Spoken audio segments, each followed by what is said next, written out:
It has been a peaceful time for Mama Beatrix and her brood after the battle of the Red Moon Cave.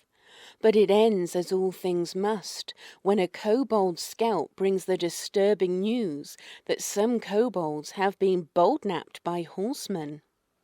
Angered by the humans' transgression, Mama Beatrix gathers a hunting party and sets off. It takes some days, but eventually they reach the outskirts of a human village. Mama Beatrix decides to take the cautious approach and hangs out in the forest a while so she can work out a strategy. The next day she charms a pig to feed her hunters. But before she can free Friend Pig, she is spotted, so she flees into the wood. Mama Beatrix spots a messenger running to the local keep, and shortly after she sees 4 riders leaving. She decides this would be a good time to lead her hunters to assault the keep. Sadly, only Mama Beatrix and one other kobold makes it up the wall. She sees a large cage in the courtyard holding many kobolds. Battle ensues, but Mama Beatrix gets the keep gate open and her kobold horde swarms the keep. The defenders lose ground and men. Soon the Lord falls to the kobolds, and Mama Beatrix's raiders are victorious. While the keep is being looted, Mama Beatrix frees the kobold captives and discovers most of the prisoners are from another kobold pack.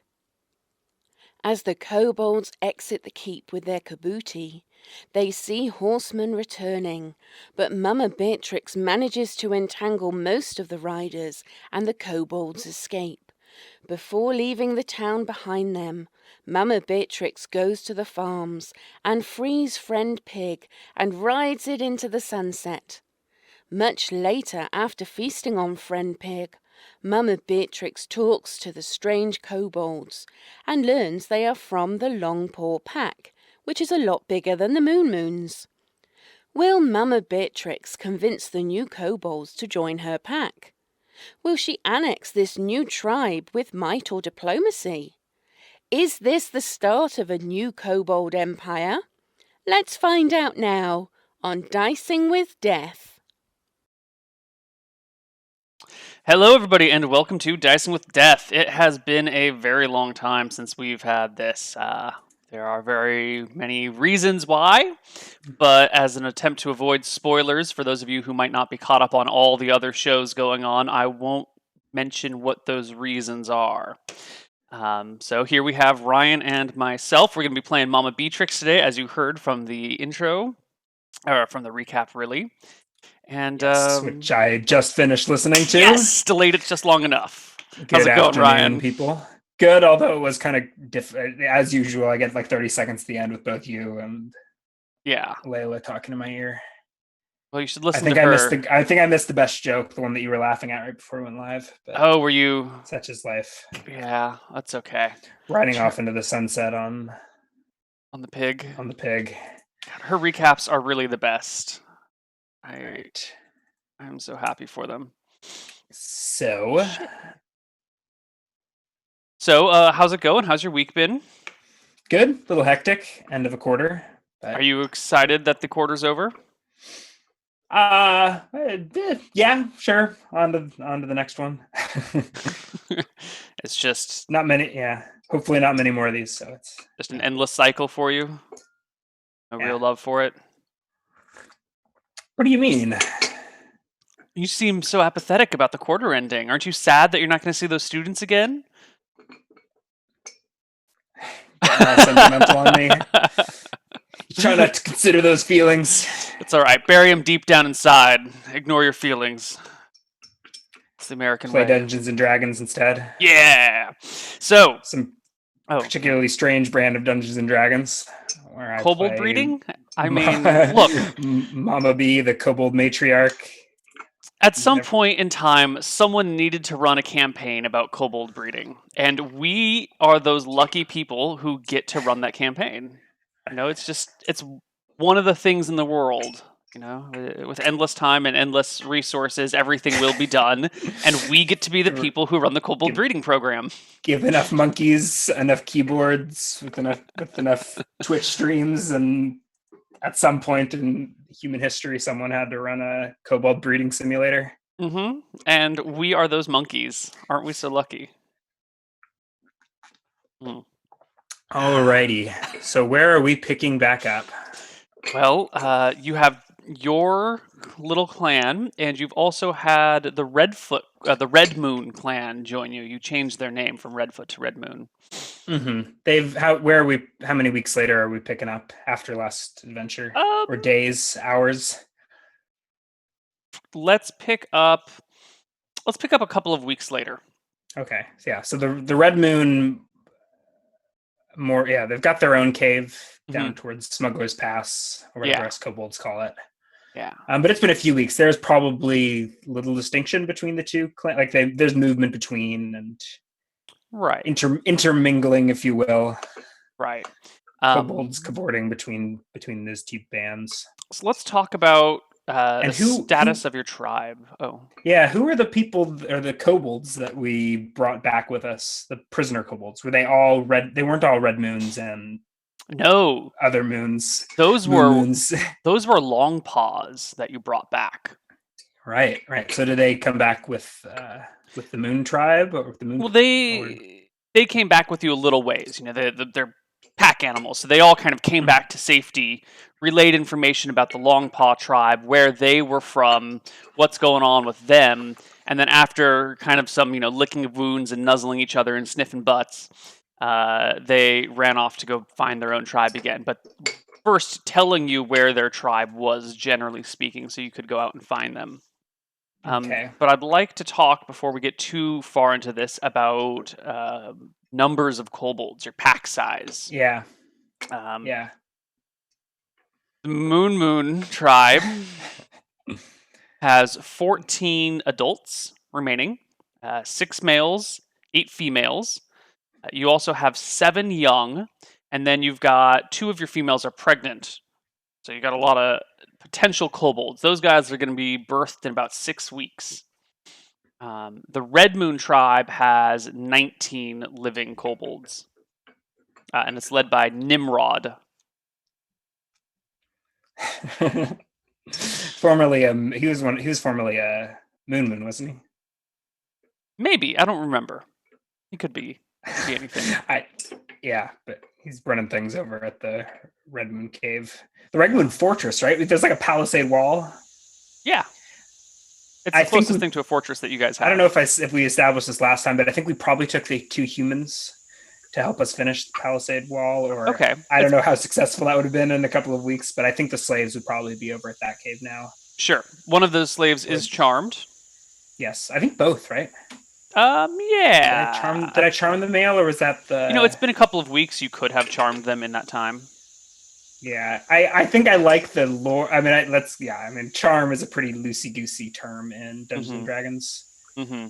Because as soon as you ask, I don't know. Anyways, it's complicated. I like the lore of the woman being charmed and the guy just sort of being imprisoned and having to having to watch as his wife is giving kobold piggyback rides. Stockholm syndrome. But I think he probably gets begrudgingly charmed along for the ride and put to work. But I think he's got a very different attitude about it. Finds himself compelled to do heavy lifting for us, unchained off the leash or whatever, because you can't abandon his wife. Yeah. It's the classic way of separating your prisoners. Take the women and the men, put them in different areas. Have the men do the work by telling them if they don't, then they'll harm the women, and then the men just willingly go along. I don't know how long it takes. Prisoner warfare. I don't know how long it takes one human and a bunch of squabbling kobolds to build a wall, but probably a long ass time. So we've got this half complete fortress. It was mostly, there was a wall when we showed up. Right. The wall was being built, but it wasn't quite finished. But there's a lot of raw resources lying around. Mm-hmm. It'll take a while longer yet to build. We don't have to go into the Castle Builder's Guide to figure it out, thankfully. I'm mostly at our main cave, which is a little less secure, but a little, I don't know, well, deeper in the woods, right? Yeah, in the it's hills. in a less risky location, but it's got Sure, less security. But it does have a nice supply of fresh water, which the other cave doesn't really have. So yours is a very good place to have as a home. Easy access to supplies, resources. No enemies really all that close by. Let's take a quick look at Mama B. What level are you? What's your hit points? Let's get a little recap on who you are. In terms of a character, in terms of a D&D PC, Yes, I am a level 5 cleric. 14 max HP, and it looks like I took a couple of wounds at the fight, but I guess I'm back to full. Yeah, it's been a few weeks now. I would have been back to full like 10 minutes later, actually, with all the spells. Mama B is a cleric of Martha. Mata, whatever we say in our Kobold dialect, the mother. Any other relevant details? HP? What's your max HP? I said 14. 14. For a level 5 cleric? Yeah, we rolled low. I'm a kobold. Come on. Yeah, I guess that's fair. A quick recap of your stats? 12 strength, 7 dex, 9 con, 13 intelligence, 14 wisdom, 13 charisma, and 13 perception.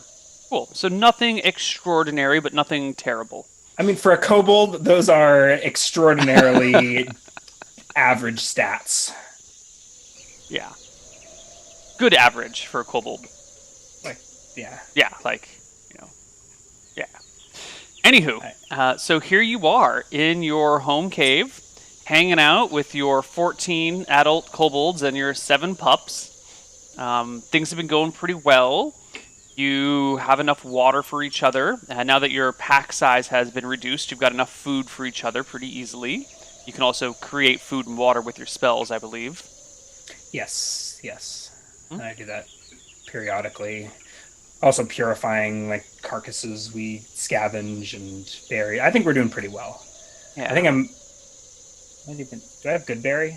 I don't think Martha has plant anymore, does she? I don't know. Doesn't matter. Yeah, doesn't matter. We're fat, happy kobolds. Until one day. No, well, go on. It's been a couple of weeks.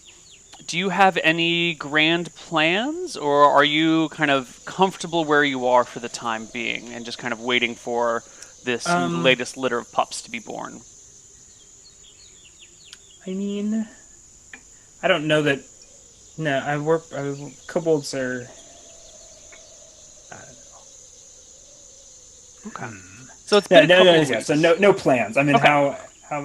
But I do want to ask you what's going on with the Longclaws. Right? Did they come back with us? Do we have communication with the other tribe? Can we get a lay of right? So the Longpaws that you were hanging out with went off to their own place. Now they told you that their clan, their tribe, their pack really is in the center of the Thistle Forest. They're kind of located below the Great Redwood Grove, as they call it, which is about up here. So there's this cluster of great redwood trees out in the forest, and that is where they've made their home. The few that you brought back with you tell of this place that they've dug out underneath the trees that intertwines amongst the roots. They've even got a tree that was struck by lightning and is hollowed out on the inside that they can climb into from underneath as kind of an emergency castle in case someone comes in. So they've kind of got like an inside tree fort with an underground sector of it. And that's where they've been hanging out. Now, they also tell you, and I don't know how much you want to believe them, because they are kobolds and they are from a rival pack, but they tell you that they've got 50 kobolds in their pack. A lot. Yeah. That sounds, it's probably exaggerated, but it sounds like they are certainly stronger than. Well, not from the combined Moon tribe, right? Sounded like we were at almost 50 adults between the two. You've got 14 and 19.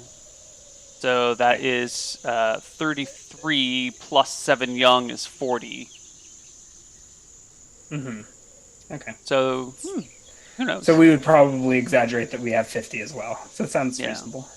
Got a veritable kobold fortress up there. Well, it sounds like a very holy place, right? Maybe. I don't know how a kobold would look at it. But... Well, you get to decide how a kobold would look at it. That you have that responsibility. Yeah, I think despite my I don't know, maybe it's a virtue in kobold society to look covetously at your neighbor's digs and fantasize about moving in and putting your filthy kobold claws up on their couch. Yeah. Or redwood root, as the case may be. Mm-hmm.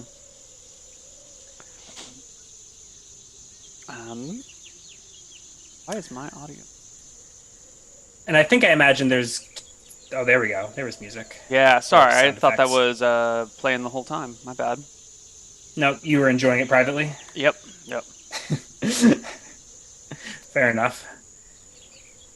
Tabletopaudio.com, right? Yeah. We get the cicadas coming from... And the wind birds coming from their sound pad, which is fantastic. Do all sorts of lovely things, like dogs barking. That was anticlimactic, actually. That's the kobolds howling.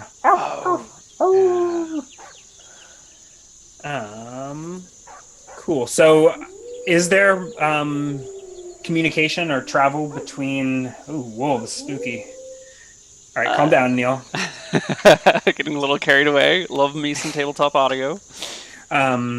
Is there any communication between the Longclaws and the... No, they left a couple weeks ago. Maybe not a full 2 weeks ago. They left maybe like a week and a half ago. They hung out with you guys for like 5 days or 4 days. And haven't been back? They haven't come back since. Mm-hmm. Are there any other kobold tribes besides them in this area? Oh yeah, there are a lot of kobold tribes. There are a total of 19 packs. So you know where some of these are. Just in the Thistle Forest? Yeah, in this whole greater area. So this is actually a good time to talk about this. Once upon a time, long before our story takes place, the kobold... Come on, get me a better color here. Here we go. The kobold, I don't quite want to call it an empire, but territory contained the Thistle Forest, the Bramblewood, and Smuggler's Pass. And that was like kobold-dominated lands. Well, then some bugbears came on in from the south. And they enslaved some of the goblins there. And they started like cutting down the kobold territory and pushing them out. And then some ogres came in from the east and started, knocking around the kobolds and scaring them out. And all of the kobold packs have since depleted in number and been scattered from their original homes.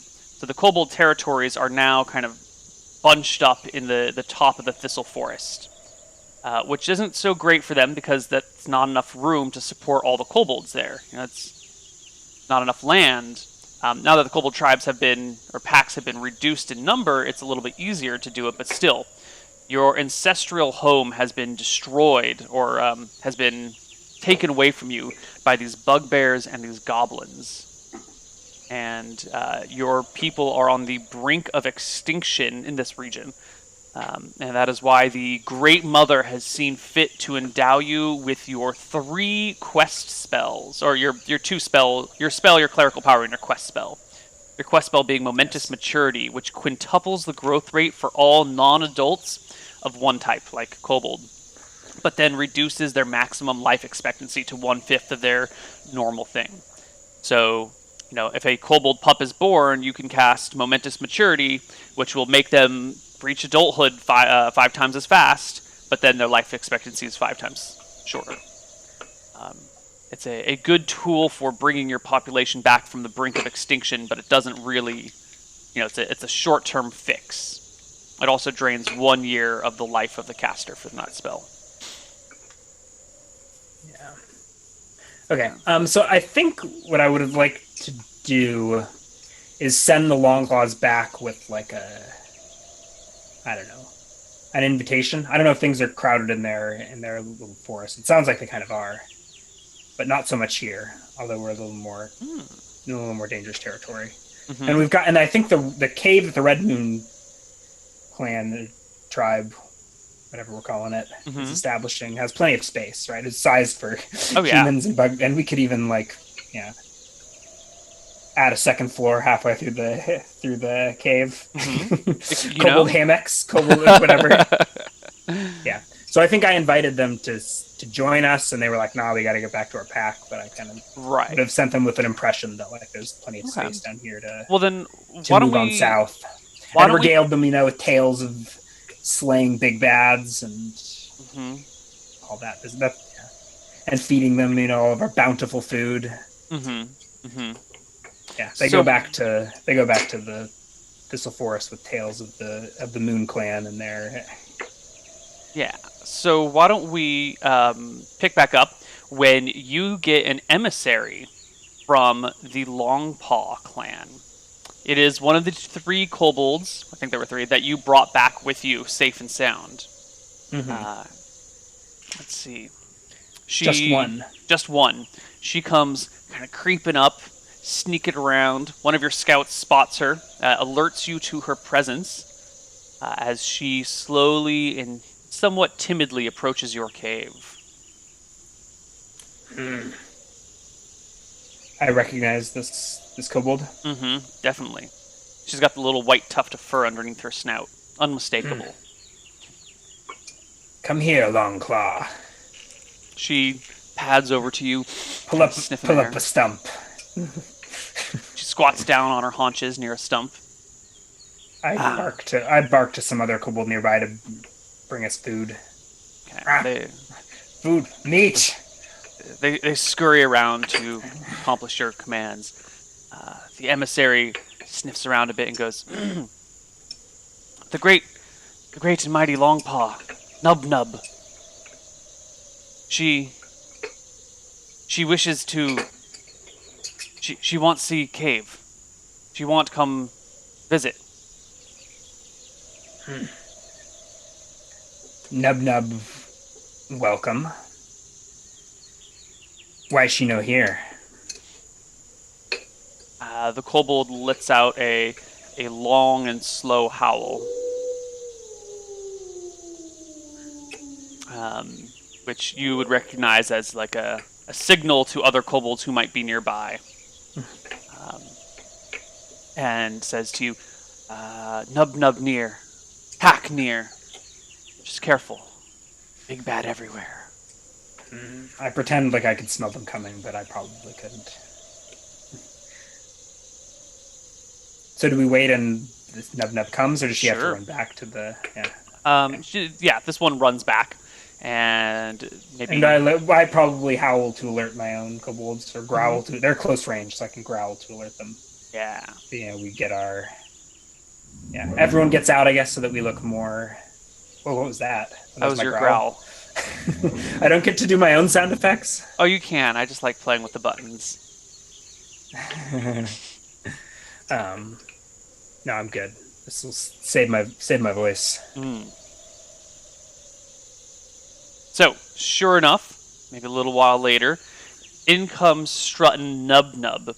She is a surprisingly tall kobold. Maybe 3 feet tall. I mean, most kobolds are like 2.5 feet. So this one's a good 6 inches bigger than your normal kobolds. Still not bigger than Mama. How tall's Mama? 3'4". Oh my God, you're huge. And a whopping 45 pounds. So this tall kobold comes strutting in. You notice that she's got what looks like some modified leather armor from some sort of human establishment that has been cut down to size for her. It's kind of patchworky, but it still functions fairly well. And hanging from her side, she has the kobold equivalent of a long sword. It's really a short sword, like a small short sword, but she's got it on her side, and for you guys, it would be a long sword. And she comes in with a little bit less of the kobold dog careful movement and a little bit more of a human-like stride walking in. Not exactly human, but that sort of more refined, capable, self-assured walk that a human would have. A strut, if you will. Yeah, she struts into your camp looking around. Just 3 foot tall, so it's like a little kid strutting in with a short sword. Nub Nub. Welcome to Moon Cave. Smell fresh. Have you no kill? She says, insulting you right off the bat. Bring Nub Nub fresh deer. I like. One of your kobolds goes, dear friend? Bring dear friend? Time. Bring dear friend. And we mercilessly roast dear friend over a fire. All right. Dear friend is roasted. See what Nub Nub has to say. Nub Nub eats the I deer. I felt the word of the mother above in my ear. She told me to do it. So unquestionably, we're gonna eat dear friend. We've been keeping dear friend around for a long time, huh? Yeah. But I don't think kobolds are particularly sentimental. No. So I gotta push those feelings down. All right. You eat dear friend. Nub Nub chews in sloppily. Juices flowing all down her fur coat. The few bodyguards that she brought with her join in as well. And everyone has a nice little feast as dear friend gets consumed. Some cooked, some a little raw, maybe. The afternoon of dear friend roasting passes. I'm gonna need to go befriend another mount. Actually, now that we've eaten pig friend and dear friend, that's way more convenient than carrying rations. Just eat your horse. Nub Nub, once the meal is consumed, pats her now slightly larger belly and goes, Moon Cave. Very good. Wish see Red Cave? We paint with blood of big bads. Oh, where Red Cave? 2 moons. I point west. I don't know how kobolds say directions. Actually, that looks... Oh, yeah, that's, less than 2 days. No, not 2 moons. Not 2 moons. Okay. 2 suns. 2 suns. Big? Fake moons, 2 suns. Double wide. Oh. We see. Pack up, dear friend. Right.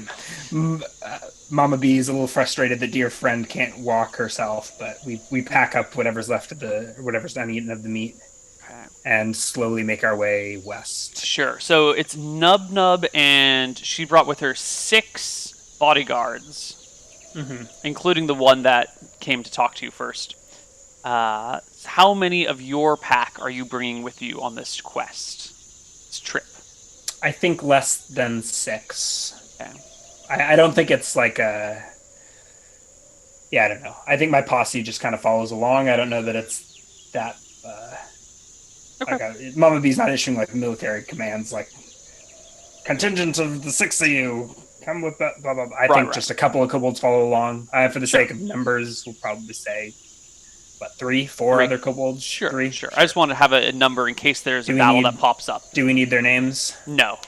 So I think there's a total of 10 of us, 6 long claws, myself, and 3 moons. Maybe 2 moons and one, maybe 2 moons and a red moon or something. Well, the red moons are at the cave where you're going. Oh, so, okay. Yeah, sure. All right, so you guys set out for 2 suns and trying to find this cave, which I shouldn't say trying. Going to the cave. You know exactly where it is. There's no chance of you getting lost. Need a D100. Where the hell is my D100? There we go. Okay. The 2 days across the forest are fairly uneventful. At one point, one of your scouts reports back, that they have seen a big one up in the hills. But it was far enough away that it wasn't a problem. Big one? A big one. Not a big one. This was just a big one. That's what I was confirming. Right. Just one? One big? One big one.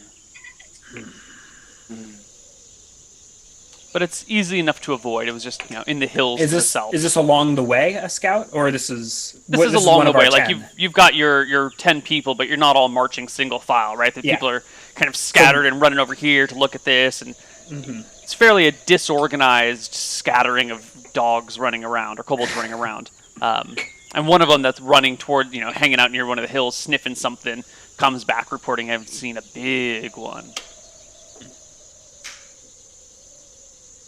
For those of you that don't speak kobold, big ones are ogres. Who doesn't speak kobold here? Why are you watching if you don't speak kobold? It's true. All right. So we camp somewhere along the way. I think kobolds move pretty slow, so we probably make it half, 3/4 of the way. Yeah. Settle down, eat some more deer meat, and get up early the next morning. Continue. We probably have disorganized watches. Sure. Throughout the night. I don't know. Yeah. You make your way all the way to the Red Moon tribe. The palisade wall's up. The humans are in there slaving away, cutting down trees or, shaping them and digging a hole. Or kobolds are digging holes and the humans are helping to get these palisade walls in place. I think when we show up, the humans doing work and the kobolds are taking break. And they snap to order when Mama Bee comes. Yes. Nub Nub looks at your no-furs. No-fur has attacked! No, no-fur friend. Look how good no-fur friend work. Nub Nub blinks for a little while. Mama Bee shouts in crude comment at the human. Faster, no-fur! Thwack or thwack! And I think I do give him a non-damage dealing thwack on his backside. they pick up the pace. And wonders where his life went so horribly wrong and why he's compelled to pick up the piece of wood or whatever. The no-furs pick up their pace. They've been seemingly lazy without you here to guide them. The leader of this sector over here, Nimrod, has been sleeping all day, so he hasn't been getting the humans to work especially hard. Yeah, well. So Nub Nub comes looking around, seeing your walls, seeing the great cave. There's a couple of kobolds leaning on some spears, snapping to attention when you show up. Everyone crowds around dear friend. Yeah. I think we have a couple of... Sorry, looking at my translator. Big lob heads on spikes. They're on the palisade wall, I guess. However many that was. There was, yeah. Yeah. There are 4 of them. There were 2 here, and then we brought some with us. I don't know. So the big lob heads are there. The Nub Nub, that's the name. Nub Nub takes a look at them, very impressed. Looks at your wall, pretty impressed. Looks at your human slaves. Your no-fur slaves. And looks at you with a look of... maybe respect or, admiration. Jealousy? She gonna challenge me for this? She comes over to where you sniff and goes, you have great kingdom, mighty warrior. But you have so few kobolds. You have so few us. Why?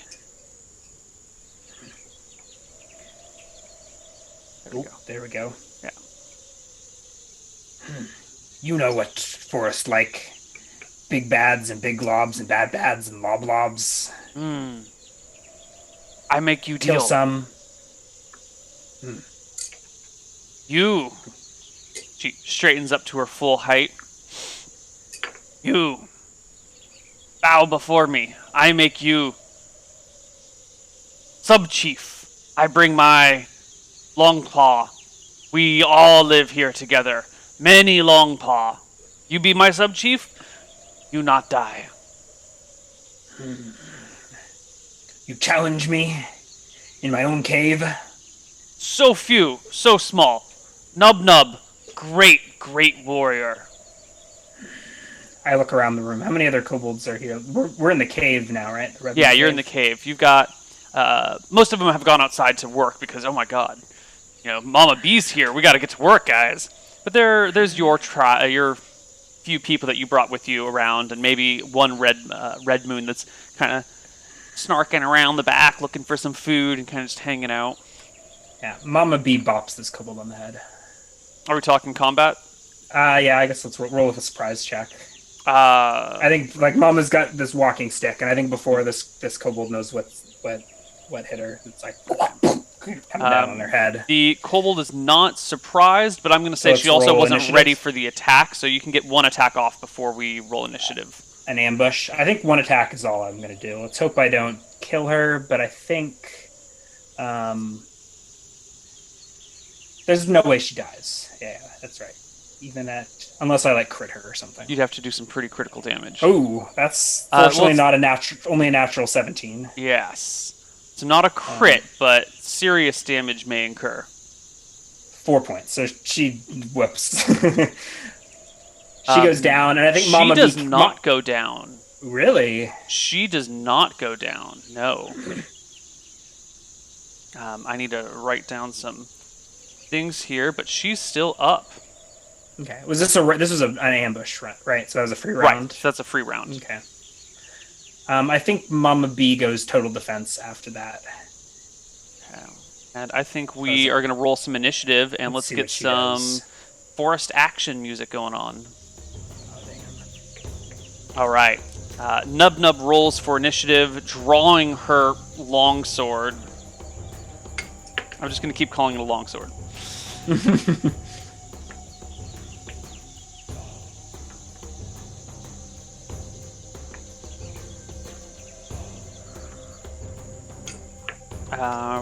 I assume Charm Person isn't going to... Probably a little late for that, isn't it? Yeah. There's also penalties for Charm Person for having been hostile and doing damage. Yeah.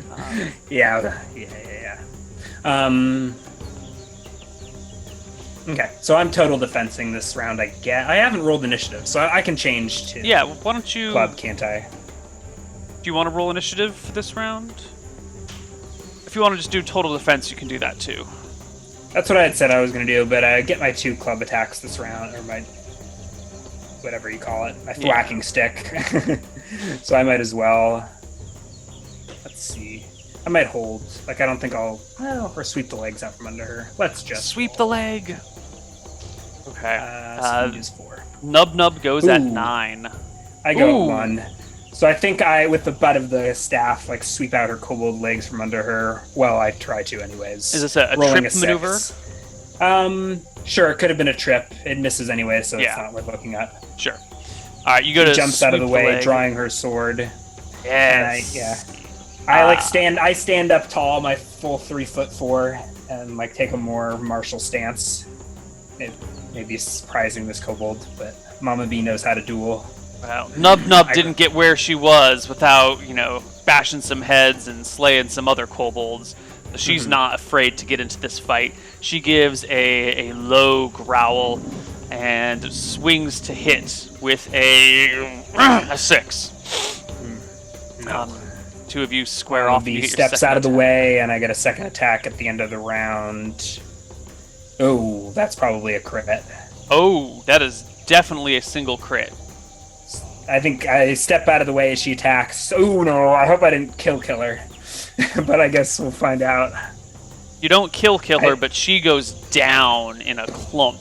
Yeah. She tried to stab me. I step out of the way and just bonk her on the head. Okay. There's a moment of tension where she goes down and her 6 bodyguards stand up. I think immediately I go to her body. Okay. To catch it, and to heal it. I don't announce that I'm doing this to heal her, but I think if the bodyguards are going to jump in, they would need to roll for initiative. Otherwise, it's the combat, I guess. And I'll... Yes, let's roll. Let's keep rolling initiative. All right. An Orison would bring her back to consciousness, right? Yes. All right, so that's what I'm casting. I think it's got a speed of 4. There we go. So it's the same. 9. So I'm rushing her to her side. I growl at the bodyguards, and they all take a few steps back, so they're maybe 4 paces away from you. Their fur starting to bristle on the back of their neck. Their shoulders hunch, their heads lower. They get into a semi-squatted combat position. Their hands out, claws sharp, growling at you, watching, waiting for you to do something to the body, looking for an excuse to jump on you. I think, much to their surprise, I cradle her. Maybe I even caught her before she hit the ground, and even set my club down and cast this. I don't know. I look up and I howl, pray in Kobold to the mother to spare this one. And I think she's probably just out for a minute or so before her eyes open again, semi-conscious. The eyes flicker. Stabilized. Huh? She comes back and feels her head where there's this huge lump and goes, oh. What? I know, Dad. You feel the light of the mother. You come into my cave, making these threats. She lowers her head, kind of does her best to roll over onto all fours, and crawls over to your feet if they're at all far away from her, and starts licking your toes. I don't think I crouch down at her and meet her face to face, growling. I don't let her lick my toes. You much learn, young one, young. She gives a bit of a howl and submits herself to you. Coughs a little bit. Falls back on her side, panting, exhausted from the effort of getting all the way up, and says, "Okay, go back, Thistle Forest. Send you strong. Tell them much mama love at Red Moon Cave. Strongs bring sticks. All the sticks." I give her a nudge, denoting a kobold sexual innuendo. We probably need more women than men, don't we? Out here on the frontiers, do we need some strong? Anyways, it's a little bit of both. You need everything to make the world go round. So she slowly starts to get up. Her bodyguards come to help lift her. They give you some dirty looks. She murmurs something to them. You welcome stay in Moon Cave. She relaxes. Come. Meat. Or berries. We got good berries around these parts. Yeah, you got some good berries around these parts. Okay. Or what? So why don't we take our first break here? You have not beat the Longpaw matriarch into submission, and asked her to bring some of her tribesmen back to you. Yeah. Basically, encourage the Longclaws to come out here to the frontier to fight bads with us. All right. We're going to go to break, and we'll have a little bit more Mama B on the other side. See you guys soon.